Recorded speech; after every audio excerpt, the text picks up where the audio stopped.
Being part of a small community is pretty special. Our boys get to come to work with us and work with the cattle and the horses, and it's just a wonderful place to grow up. For me, the most rewarding thing is going and doing something with your kids with you. Go and muster a paddock with the two kids and we all just bring the cattle in together, and that's just pretty special. And they've always done it from the time they were really little. You know, they just came with us when Angus was a baby. He was in the pouch, called it my kangaroo pouch, and put him in and take him over to the yards, and the same with Alex. Also with Matt's dad too. The boys have been going and checking the waters with him since they were very little, and they're pretty lucky they get to go do that with their granddad. It's a pretty special thing.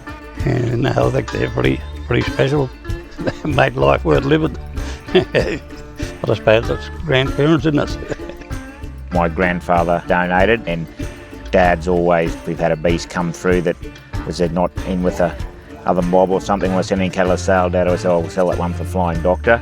So he's done quite a bit of it, and then I've just sort of carried on with it. The Bauers use money from cattle sales to raise money for RFDS, and given the really tough conditions that farmers have had over the past few years especially, that makes their donation even more special. We just think it's something that's really beneficial because we've personally have used it 4 times for things that have been a real lifesaver for our family. Our son Angus, not long after he was 2 years old, started getting sick. Matt had been out at our other property working, and I was here with Angus and had a really bad night with him. Up and down all night, he seemed to be coughing all night, and I knew Mum didn't really know what to do. So we got in the car and Graham came with me and we drove to Augathella.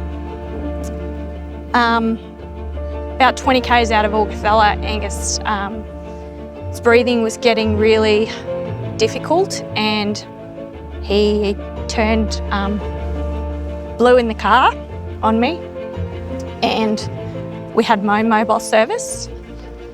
So we just drove faster and got him to hospital in Augathella. They called the Flying Doctor. Within about an hour, the Flying Doctor was there. They took us to Augathella Airport and transported us to Toowoomba, to St Vincent's. We finally got some answers, and I think without the RFDS, we might not have gone to a larger centre where we would have found out what was wrong, and we could have consequently lost our son.